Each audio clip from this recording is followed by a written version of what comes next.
Well, hello everyone, and welcome to Tomorrow Today for February 11th, 2024. I'm here temporarily running things probably for the next 30 seconds because guess who else is here as well? That's right. We've got Jamie right over in the bottom corner from myself relative here. I've got Donna directly below me and Ryan directly to this direction of me. So we're all here. The whole crew's here. Don't everybody get Wait, too com excited. check. Yeah, I haven't done a com check. Can you guys hear me? I literally Yeah, showed we up. can, but you're very far away, very distant and Oh no! echoey. Wait, wait, So wait, wait. yeah. Okay, you go. You keep going. Okay. Well, I was going to say this delightful. Here it's Super Bowl Sunday here in the United States, so that does mean that we're going to be having a little bit of a Super Bowl of space with all four of us hanging out today. Just talk about some of the interesting things that have been happening. Of course, if you want to help us out here at tomorrow, is our chat bot is showing. Yes, it's Andy Lawson saying, hold on, I need to finish the song.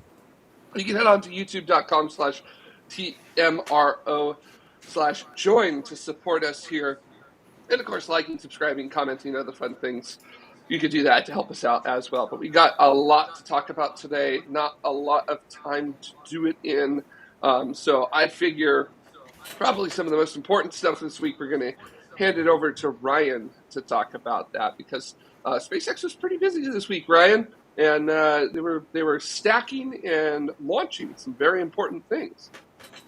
Yeah, and for some reason they decided to wait till apart from roll the booster out. Anyway, not salty at all. So booster 10 and ship 28, the combination which is going to take Starship hopefully further than it's ever been before, has made it to the pad for, fingers crossed, barring any kind of last minute hiccups, the final time. Booster 10 was stacked the other day onto the OLM. Exactly. And the ship was stacked last night on top of that said booster. For the first time in what feels like a very long time, we had a daytime rollout of a booster, which was wonderful, so we can actually see what's going on. And we're not like squinting through the dark to actually see what's happening. So, that was nice to see at least. And yeah, everything seems to be going pretty smooth. Apart from the fact that, when SpaceX puts off the klaxon at 10 a.m. and then they don't launch until, don't stack until midnight, that's only a little bit annoying, but, we'll forgive them for a couple of things. But, yeah, so we're fully stacked on the pad, which is exciting and something that we need to see in order for the next steps for testing, which is expected to be a wet dress rehearsal of some sort. And then, fingers crossed, SpaceX submits the mishap investigation shenanigans. They sort that out with the FAA, and then they get the green light to go ahead and launch within the next few weeks. And my prediction of February, Jared, I don't know if you have all the predictions in front of you at this point in time, but my prediction of February, I'm starting to lose hope, unfortunately, because it does seem ever more unrealistic now. Yes, March. I can't change my prediction, but I'm going to say March at this point. I would say that I would say early of a month is the 1st through the 10th, mid of a month is 11th through the 20th, and then late in the month is the 21st to the end of it. For those of us tomorrow, at least, who officially made predictions, I'm out. I said late January to early February. I'm done. I still said what it was gonna do, which is that it's gonna make it to reentry, but then break up on reentry. So we'll see if it still does that.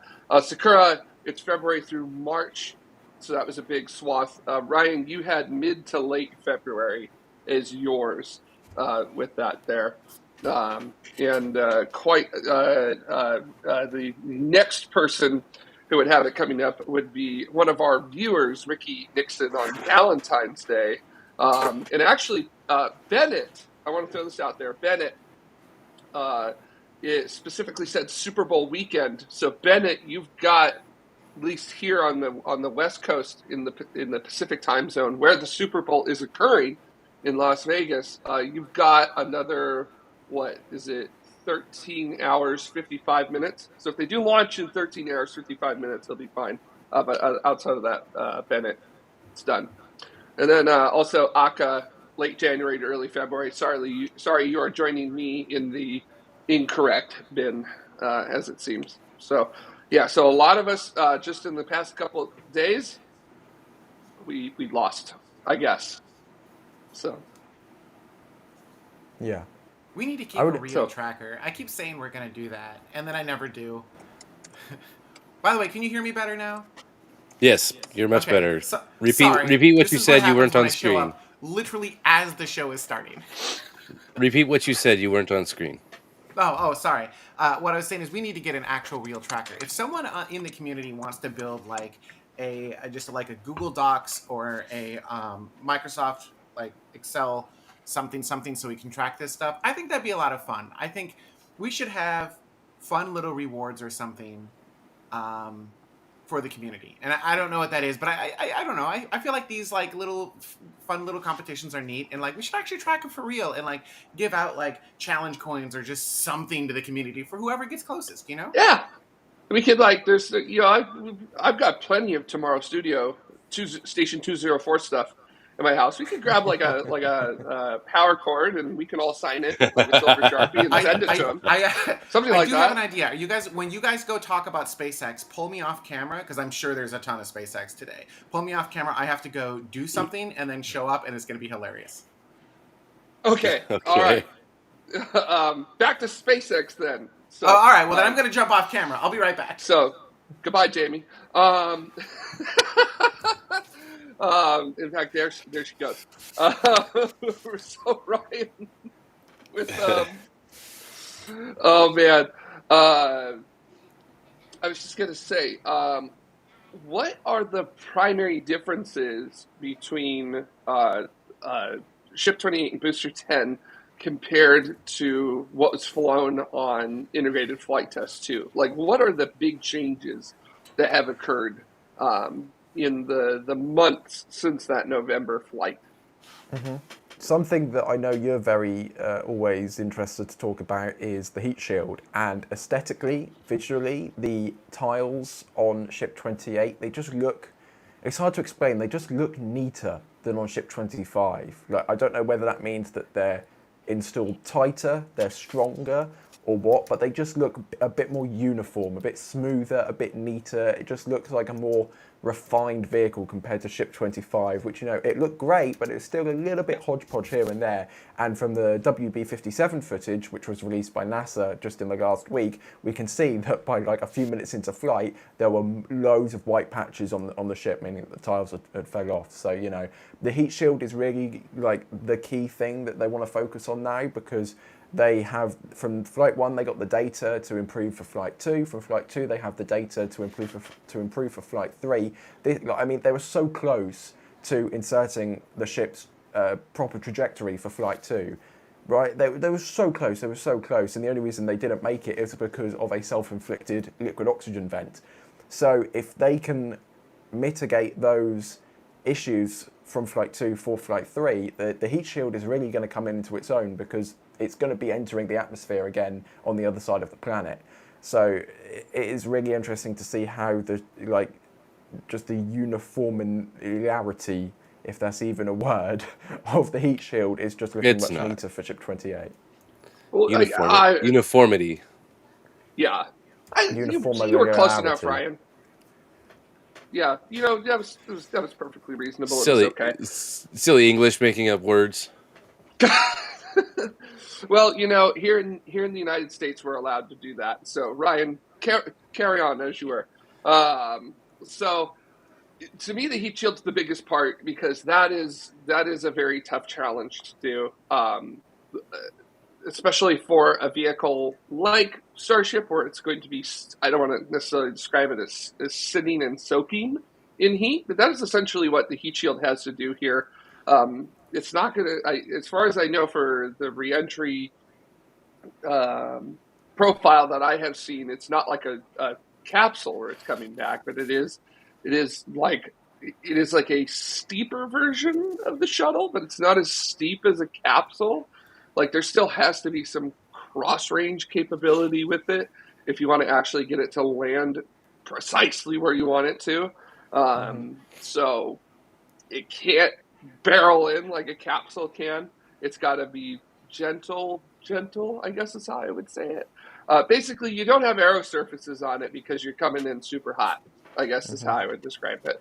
And it's taking a lot of those things that it said it wasn't going to do, such as like a tile heat shield and things, and it ended up doing it. And it's I assume, relatively final design. We have often thought of a multitude of final designs for this launch vehicle and this Flame and this trench, water spacecraft. deluge. I mean, we could go all the way back to the multiple versions that we've seen this since the interplanetary transport system. So, and even before that, there were still other versions. Before that, like Falcon XX and other programs that go back beyond a decade from where we are now. So we'll have to see, obviously, what the final product is. But I do agree with you, Ryan, which is that Chip 28 looks really good, and I'm really hoping that they nail it this time. Yeah, as Arsvale is saying, this is even the supposed Starship 2.0 that's there yet. If So if there's one company where that I don't want to be responsible for configuration control, it's SpaceX. yeah, it seems like every week there's a new one that comes out. So there's just a whim from the top that ends up making things. So yeah, we'll see what ends up happening. So and let's see. Raj is asking, when the next Starship Super Heavy launch happens, will you be live streaming? Is that question aimed at us? Because I don't believe we will be, unless there is something. That's at Tomorrow Space News. I think that's okay. asked Yeah. at us. Probably not unless it happens during one of our live shows, but I'm sure Ryan will be on an SF. Yeah, that would be really good timing to launch. Just after Jamie will be UTC live streaming on a Sunday. No, not quite. I don't work the webcasts anymore. But I think the question becomes: do you guys want us to live stream? I feel like you've got a plethora of options, right? You've got NASA Spaceflight, Tim Dodd, the Everyday Astronaut. You've got Spaceflight Now. You've got the Launchpad Network. Like, what if there is something that you think we bring to the table that they're not giving you? I mean, and certainly, like, there's personality there too, right? So one could argue, oh, well, we want your personalities on screen. But, like, what are we bringing to the table that's not already presented there? If you guys have a compelling something for that, I'm more than happy to entertain the option. But, like, yeah, right now, I don't think, we did that back in the space shuttle days. We brought something to the table. We kind of changed how launch coverage worked, right? We added the on-screen telemetry. We did a whole bunch of really cool stuff with regards to, like, what you think a live launch coverage event should look like. And then, like, everyone took it and ran with it and did a really great job with it, arguably better than we could. So what are we bringing to the table at this point that would make it compelling? I think that's my question. And if you guys have a great idea, or if there's something you want to see, more than happy to entertain it. But, like, until I answer that particular question, I'm not sure what it is. Yep. And I think this is what we give away, by the way. I was trying so hard not to laugh for the last 90 seconds. This is the messed up version too, where there's a misspelling in here somewhere.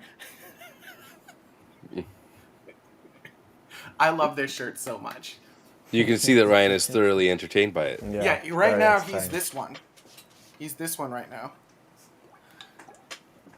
Is that a NASA spaceflight special, or what is that? This will likely be on the Tomorrow store at some point. Oh, okay. Gotcha. Yeah, Confutus. There is this one won't be on the store because there's a misspelling, which I think Ryan was the one who was like, hey guys. Yes. Yeah. But yes, I think this shirt is absolute magic. Because we kept joking about, hey, we should have a shirt for the show. And then I'm a terrible human being. I forgot who made this shirt. Does anyone remember? No, I don't. I didn't. It's not me. I didn't even realize we had this shirt. Oh, yeah. Well, it was kind of worked a little bit in secret, kind of in the back end. But yeah, anyhow, I think it would be like. So back to my previous point, we should have an Excel spreadsheet or something that has all of these things, and whoever wins gets like cool swag, like one of these shirts or something. Anyhow, I derailed the show. I'm so sorry. Go back to No, SpaceX. It's no, fine. It's fine. you derailed it in the best possible way, which is that's Jamie. That's how you operate. So, Jamie decides where so the rails are. that is very true. And Nope, most of the I want time, them over here. yeah, we kind of we aim for the rails, but we often land in the ditch. I guess is how I would say it. So, so Ryan, we also did have a pretty big SpaceX launch from this week. A very important SpaceX launch to the scientific community. Yeah, so Falcon launched PACE, which stands for Plankton Aerosol Ocean something environments, I think. Something, I forgot. It's an acronym, of course, it's NASA, it's an acronym. Backronym. This is essentially building on all of the different, like, how do you describe it? Basically, like climate monitoring kind of scientific missions of the past, like combining every instrument you can think of together. You have like an insane number of colors to measure, doing it at different angles. This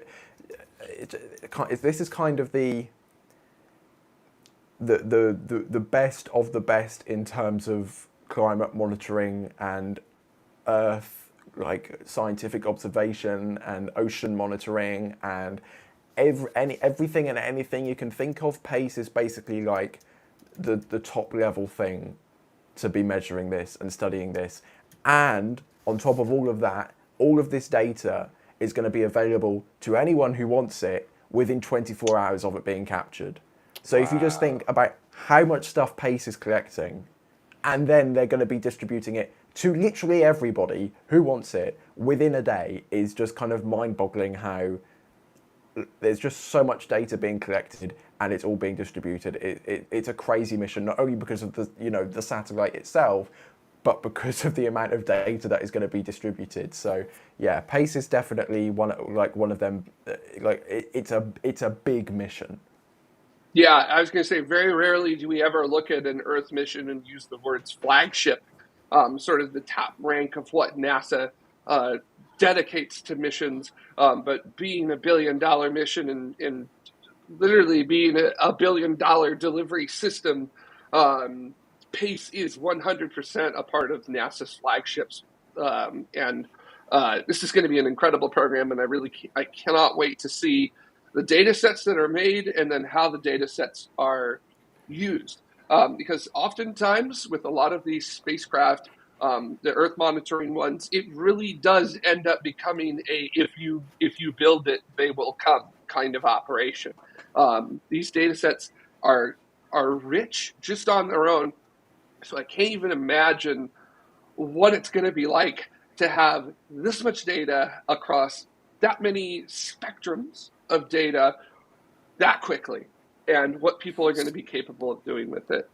So PACE stands for Plankton Aerosol Cloud Ocean Ecosystem. Yeah, it is the whole enchilada. So they skipped the O in ocean apparently and used ecosystem. Yeah, because if not, it'd be like peso or something. They could just call it Paco. Paco. That's Paco. racist. My friend Paco. I don't know. So yeah, that probably did not. That probably would not have gone over very well in NASA HQ, which is fine. So PACE sounds better. So they've got signal acquired as of February 24th. Okay. So they're working towards it. So yeah, that's awesome. Yeah, I'm wondering if it's going to help out with weather predictions and things like that. So, because over the last decade, all the all the new GOES weather satellites have been able to help out with weather predictions. I don't know if you've noticed that over the past decade, we've been able to no longer just stick to 3 and 7 days. We've been able to actually do 10 to So sometimes even 14 days accurately, and a lot of that comes from injections of new data from the more advanced GO satellites that have been launching lately. Um, so I don't know. Maybe we'll be able to see more, help make weather models even more accurate, possibly. So that'd be awesome. I'd like I that. Yeah. can't I can't wait for all the data that the climate deniers are not going to be able to deny. Yeah. Indeed, they'll have access to it just like everybody else does. And speaking of those So Nah. satellites, there's actually another one currently waiting at the Cape.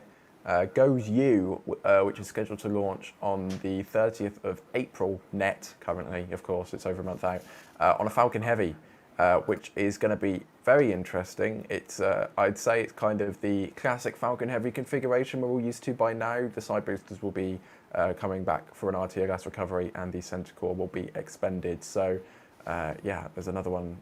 It was delivered just the other week on a big C5. So yeah, they are chunky satellites, shall we say? yeah, the GOES ones are loaded with instrumentation, and they're not small anymore. They're pretty big. So if I remember right, they were the first couple of them of the series were flying on Atlas fives in the 541 configuration. So these are not small puppies, I guess is a way to say it. So I remember when yeah, we used to well, have to do the infographics on all the different Atlas variants and like what all the numbers meant. Like every show on Space Big Cast, you'd be like, all right, Yeah. 5 meters. four One solids, booster. single engine Yeah. Centaur, I miss the or Atlas. N. The Atlas was fun. Yeah, I mean, it's not gone. Well, I guess technically all the other variants outside of what Kuiper's going to fly are gone. But you know, Yeah. So we can just I call it thought the we were Atlas done with 5 Atlas. now. We don't need to worry Is there about the another numbers anymore. I'm sorry, Ryan, I stepped on you. We don't need to worry about the numbers anymore because they're all the same variant from now on. We can just call it Atlas 5. I guess it's yeah. Delta we're done with, not Atlas, right? Yeah, Well, no, Yeah. I we got got that backwards. Yeah. one more Delta Heavy. We get one more Apparently, I'm Delta Heavy. completely out. One more great. Yeah. Oh, JTTV's asking. I'm late. Where can I get that Ryan shirt? You have to be closest to the launch contest, I think, to win the Ryan shirt. I think this will be our number one seller, hands down. Yeah, I'm for it. So yeah, I think that's gonna once those go on sale, they're gonna be flying off the shelves as quickly as they can. So So I Speaking of misspelled shirts, Richard Palmer says it's great to see Jamie. thank you. So speaking of, I have not been on the show for a hot minute because work. Uh, I've got I have so much going huh. on. It's crazy. But You're busy? have you guys talked about Sierra Nevada yet? And like the Dream Chasers in Shake and Bake now. I wanted to talk about that today Okay. because Well, there's a few things involving space planes today that are I ooh. think interesting Well, because it's not just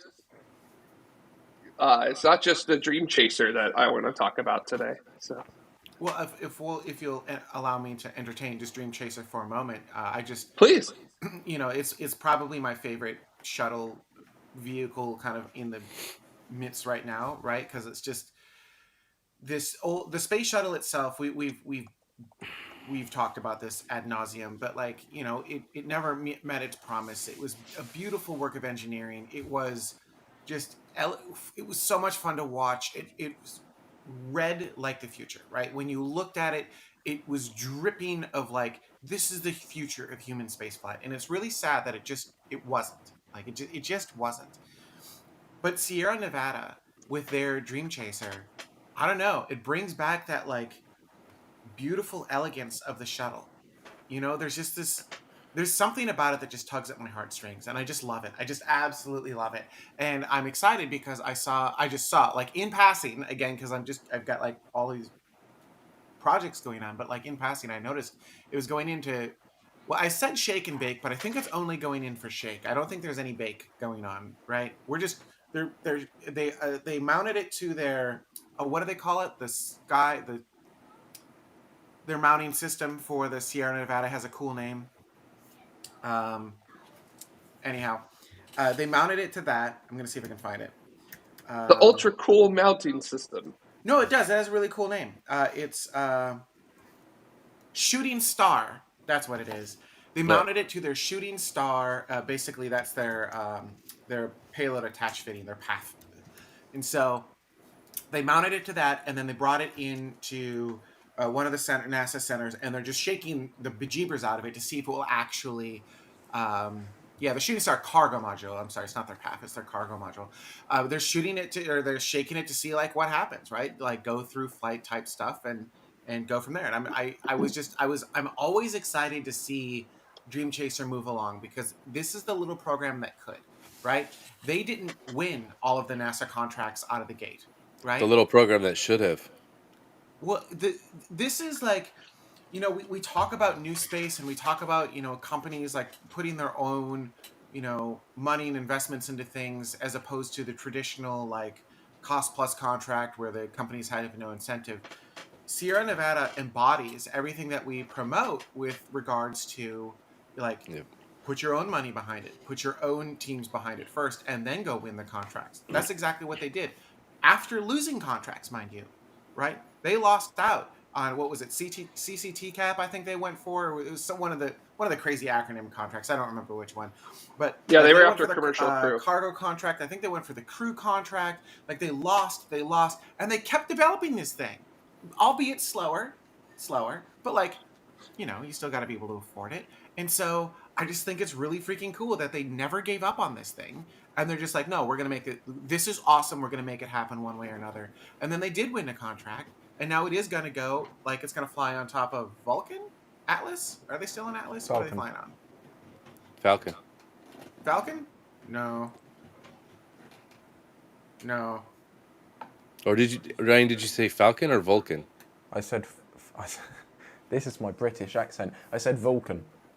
Oh, with Vulcan. a V. Yeah. Victor. Vulcan.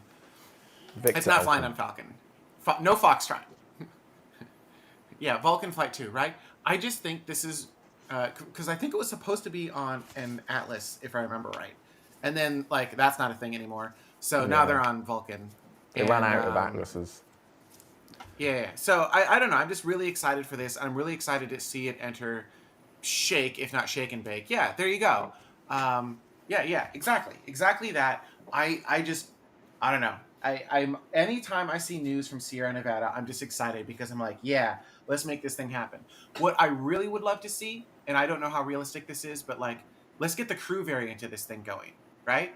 Like, let's put ugly bags of mostly water in these things, self-loading payload, right? And make that go. Anyhow, that's the extent. You guys, I'm sure, have more information on Sierra Nevada, but like, or on the Dream Chaser. Yeah, and thank you for the shake and bake flight plan for Ares 1X. Yeah, that was definitely a shake and bake. So for those who don't know, shake and bake is basically you put whenever you're flying something to space, you need to getting to space is a very vibe intensive procedure, right? Like it's going to shake a lot on the way up because effectively the harmonics from the engines translates through the entire vehicle, right? So the whole vehicle is just shaking on the way up to space. Now the cleaner your fuel burn, for example, a Hydrolox engine, that's not going to shake a whole lot. Now you're going to get G-forces on it still, so you need to test on that, but like the dirtier the burn, for example, a solid, the more you're going to shake. There's some amazing footage if you go to YouTube of the space shuttle ascent, and you can see the astronauts in there just like violently shaking back and forth, and you can tell the moment the solids detach from the vehicle, because then they're just pressed into their seat and they're not shaking anymore. It's kind of an interesting video to go back and watch. I'm sure you can just search YouTube for like astronaut space shuttle internal ascent or something like that. And if I'm not mistaken, doesn't the fuel that you're using kind of determine the frequency range within which you vibrate in relation to the rocket and all that? Yeah. So if you're looking at a rocket with like complex hydrocarbon, blah, blah, blah, blah, blah, blah, blah. So you Yep. do like a Carolox engine, you're going to get more.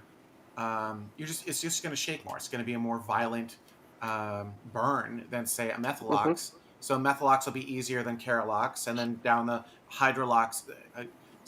I should explain. So trying to not speak in like aerospace terms, right? So Carolox being a kerosene liquid oxygen engine, Methalox being a methane liquid oxygen, and Hydrolox being a hydrogen liquid oxygen. Because you got to bring your oxygen with you, right? Fire triangle, you need to have oxygen as is one of the objects in the triangle. There's no oxygen in space, so fire triangle, bring your oxygen with you.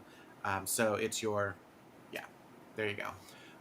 That's a very huge oversimplification of it. But anyhow, as you go down that chain and it's easier to burn less complex carbons, it should be, in theory, a smoother ride. Certainly nothing is going to be perfectly smooth. You've got fire shooting on the rear end of your rocket at more than Mach 1, right? Like, it's going to be intense, man. So the point of all of this is, I'm sorry, I got off on a long tangent, is you're violently shaking things on the way uphill, right? And so what what you need to do is, like, let's just say you're bringing your iPhone to space and your iPhone is attached to structure and it's doing some iPhone thing, right? It's doing whatever. And if you if the iPhone cannot handle the vibration of the ascent and it breaks apart, then you've kind of got two modes at that point. You've got one mode where it will fail safely, and then you've got another mode where it will fail and cause harm. Meaning, if it goes up and the screen cracks and is obliterated, but it doesn't touch anything else electrically, the device itself has failed. It didn't make it all the way uphill, and that's generally not great, but it's fine. You like at least you can try. If it fails and causes harm, or it can fail and short a circuit and rip, destroy part of the rocket, that's no good for flight. That's not flying. And then the third option, of course, is like doesn't fail, right? It actually makes it up through. And so then you've got these different levels, right? So then you've got like the actual flight profile of what it's really going to be, but you never want to do that. Then you have to have like fault tolerant +1, which I think is like double, and then you go up to like something like 5x or some ridiculous number of like what your vibe on flight is expected to be, and then you try to survive that. And that's just a crazy number. So anyhow, point is this entire spaceship now is going through vibe tests to make sure that it can go up to space and then A, not fail, B, where does it fail, right? Because in engineering, you often try to test to failure, which sounds backwards, but you actually want to know exactly where the breaking point is, right? Because if you don't actually know where it fails, then you're always just guessing until it does. And then C, like, will it, like, if it does have minor issues, like, are those catastrophic issues? Blah blah blah blah. Anyway, point of this is the shake test is a big one. Normally, you get a bake test as well, where you also have to cook it, because when you go into space, you're gonna get thermals that are nuts, right? You're pointed at the sun, it's positive some crazy number. You're pointed away from the sun, it's negative some crazy number. You got to deal with all of that. So usually, you combinulate these two tests into one, and that test is called a shake and bake. So I'm sorry for going off on a very long tangent. You probably all already knew this, but there you go. That's shake and bake. End of my story. Yeah, there you go. That is the summary of Shake and Bake. It I don't looks think that was pretty a good summary. It with was a that. mini So novel.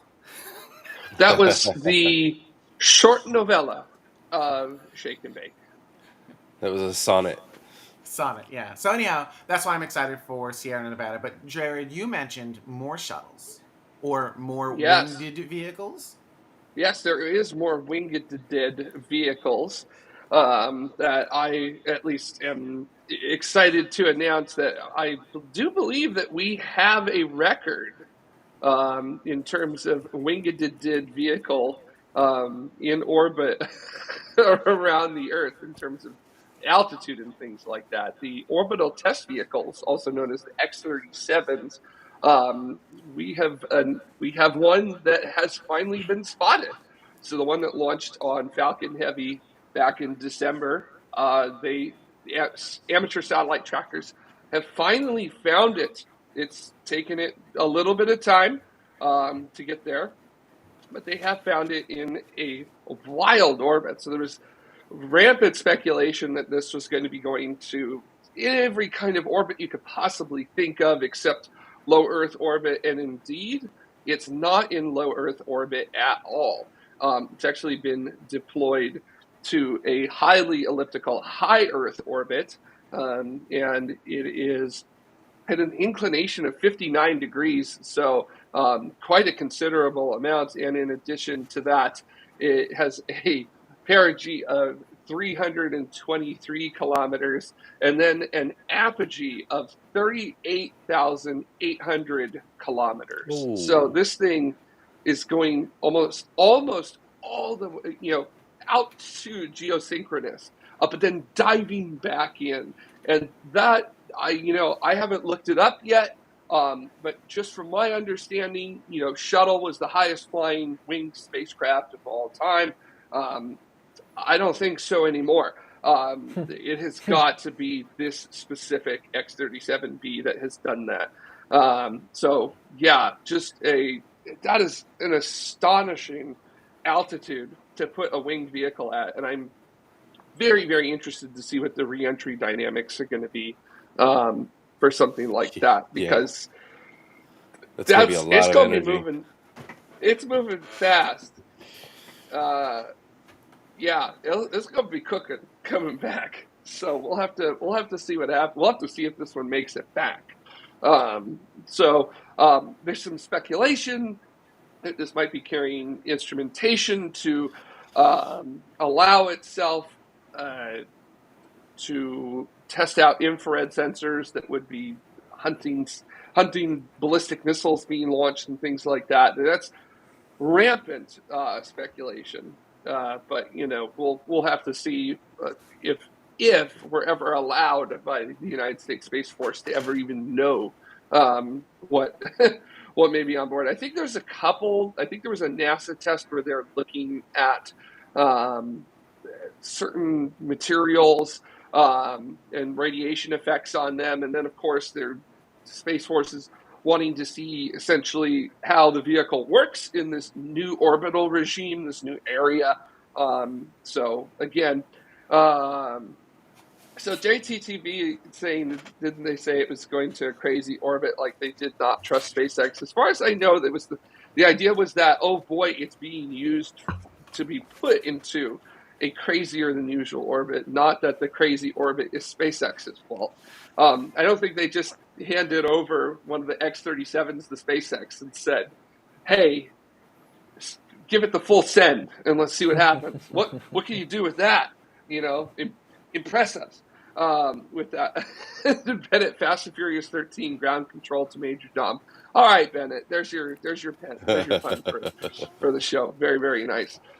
With it. And then as Lionel was saying, the shuttle is still the highest flying winged crewed vehicle, though, or so we assume. So I think shuttle. I think it's a little hard to hide a launch vehicle. So yeah, I think shuttle is very much the record holder of crewed winged vehicles. So, but just whoa, like. What an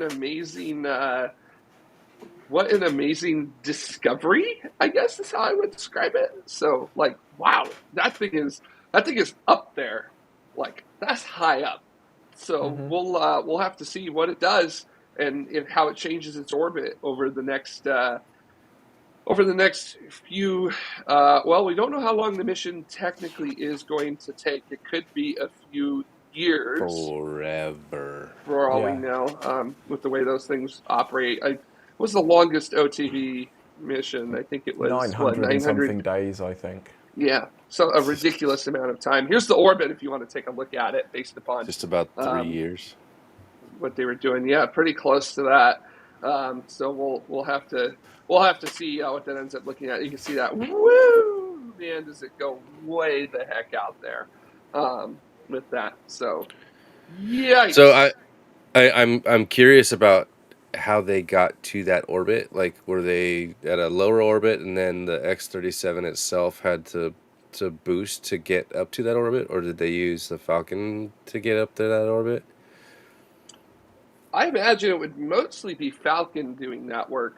I'm not sure exactly what the capability of the X-37B is. Obviously, it's a couple hundred meters per second of delta V, or basically velocity change, that it can do. So we'll have to see.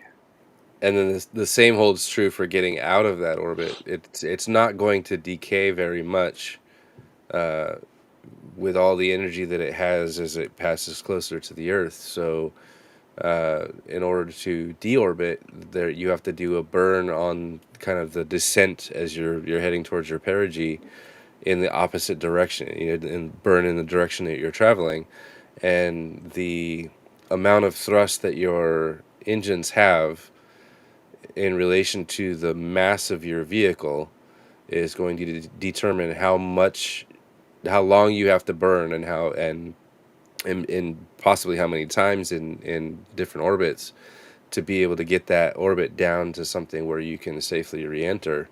I don't think that they could decelerate out at the close to the apogee, and you've got all that velocity that you're gaining as you get closer to the Earth. Your orbit speeds up basically, but if you lose enough speed close to apogee, your perigee is going to be into the Earth, and I don't think that that's something that that vehicle can withstand unless they've got some crazy heat shield capabilities on that craft. That's going to be pretty interesting.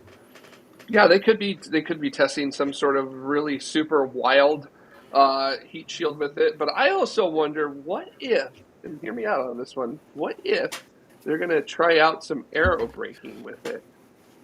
Some very high altitude, very over a very long period of time, maybe aero braking with it. I think that would be very, very interesting if that was something that they were possibly considering with it. I don't know if they're going to, It right? may turn out that they're No, going to try litho braking and not know it.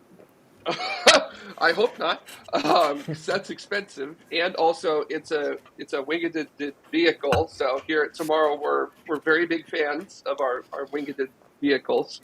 There's just something, again, like Jamie was saying, there's something about like Dream Chaser or Shuttle that just they seem so futuristic. And frankly, the X-37 Beast is one of those where you just look at it and you go, "Wow, that is a really futuristic looking vehicle there." So, I'm um, just saying, Columbia was winging it too until it wasn't. of course, yeah. So was Challenger, right? So there are the downsides of them, such as the fact that you have to do that long soaking heat reentry.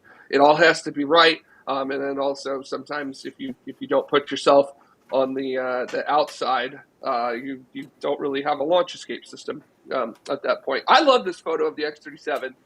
This is from the mission before this one, OTV-6, Orbital Test Vehicle 6.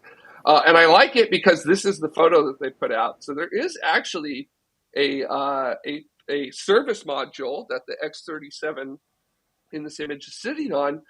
You can see that very conveniently, it's not pictured in it. Well, it is. You can see the top of it right here, but you can't see the rest of it. Wonder why. I can't think of any reason as to why the United States Space Force would do such a thing. You didn't say the magic word. Yeah. I don't think even if I said please as nicely as I could, they would let me know what was there. So there are photos of the service modules that are attached to it. We've actually even seen video of an X-37 separating from a Centaur upper stage on one of the flights that flew on an Atlas V. That was a 2 second long clip with it, but everybody freaked out because it was the first time they'd ever seen footage of that. But yeah, that's it. That's all you get. So occasionally we'll find out what experiments it's holding. But it does have cargo doors, so those do open up. It does have a solar panel that deploys for power. And it does have a single engine for its propulsion system. And I love the fact, too, that the engine is off. It is not symmetrical with the vehicle. It is off axis. so they have to account for that with it. And Arvale, I love that. It's probably got bad words written on it. Or if there's something that we've learned from Los Angeles this week, it's got graffiti all over it from top to bottom. Who knew? With that. What? So it's Los Angeles? I'll talk about it in the members show. Okay. So, which I want to say, I did see earlier, Lionel became a member of Tomorrow. Thank you so much. If you want to become one, you can head on over to youtube.com/TMRO/join you. Yeah, thank you again, Lionel. KJ70FH was that? I assume that's your amateur radio, your ham radio sign. So pretty cool. And if you do become a member, you get access to the members only show immediately. And there's also certain levels of membership that allow you to join our Escape Velocity channel on our Discord. You can join our Discord as it is. But if you want to see how the sausage is made, so to speak, if you so desire that, which sometimes it is a very entertaining thing, you can join at the Escape Velocity level. So yeah. So I'm excited. I think it's so cool that it was just a bunch of amateur satellite spotters found this like ultra secret, top secret mission from the United States Space Force. I love the fact that it's just a bunch of amateurs. They all get together. They're all on this like online forum that's built on the technology of online forums from the late 90s. They're still talking to each other on it, and they just pass back and forth coordinates to each other, and they hunt these things down, and then they publish it to the internet. There's probably somebody at Langley right now who's like, damn it! So we'll we'll have to see. We'll have to see if it makes any movements at any point in the future. That's one thing that they also hunt these things for as well. They'll keep track of them to see if they actually move in their orbits, change apogee, change perigee, change inclination, as the X-37s in the past have done changes and substantial changes before as well. And Erie, I think definitely a relevant joke for today, which is that it is probably a Taylor Swift secret ad. That's right. OTV7 is actually a CIA psyop in order to sell more Taylor Swift records. Clearly. It's funny you were mentioning graffiti, and all I was thinking is, no, it's probably McDonald's ad. Or an ad for Shen Yun, since it's about time for those to start popping up everywhere. Banned from China. Yeah. Who knows? Yeah, I think that might be a very is that an inside joke or I don't know. I travel I feel go like that around one the country and I see those billboards everywhere I go. Florida, Texas, California, Minnesota, all of it. For what? Yeah.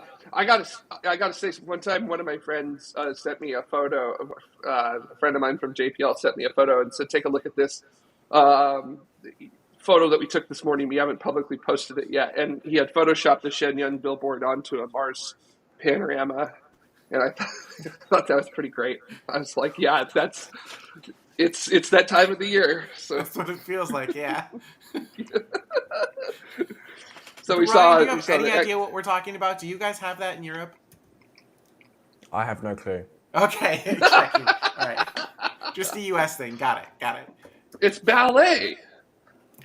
It's banned from China ballet, Jared. Yeah.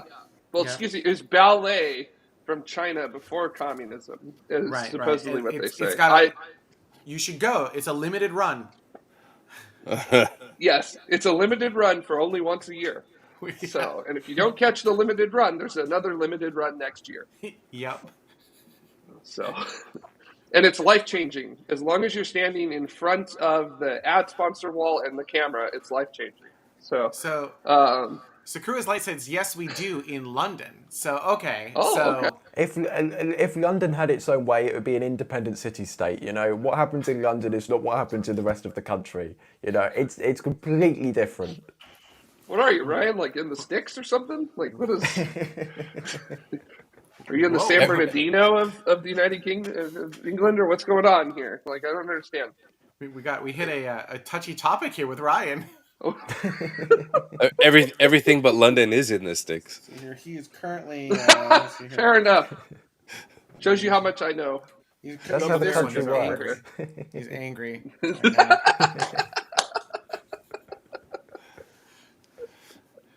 Oh my God! Yeah, Dave. Sean Yen starts here around Christmas. Denver. Yep, that's right.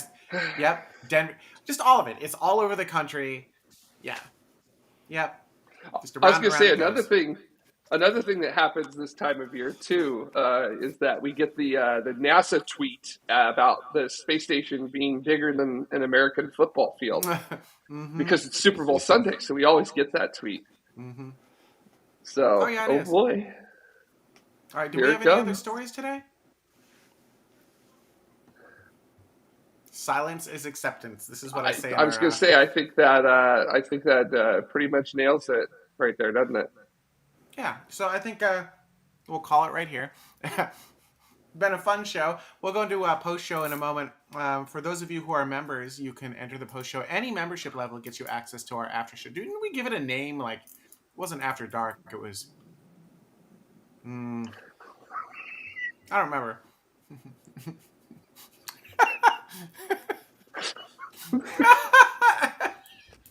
That's fantastic. That's fantastic. That, my friends, is how we end a show. That is how we end a Yes. show. Uh, so for those of you who are members, you can have it. Did we put the link for the member show in the description? Uh, I No. don't know. no, I'm not. I Okay. don't think so. So head over to your membership tab on YouTube, and then in a moment you'll see us go live. Or just go to youtube.com/TMRO. And if you are a member, you will see our live membership show sitting right over there. And again, anyone at any membership tier, including the ones that don't get their names in the show, is eligible to watch this, and that includes like membership levels down to like $1 per month, and so like that's less than a drip coffee I think at Starbucks at this point. And every single dollar helps because it does cost time and money and effort to put shows on like this, and we appreciate every single one of our members. So thank you all. And if you'd like to become a member of Tomorrow, you can head on over to, as Jared said earlier, youtube.com/TMRO/join.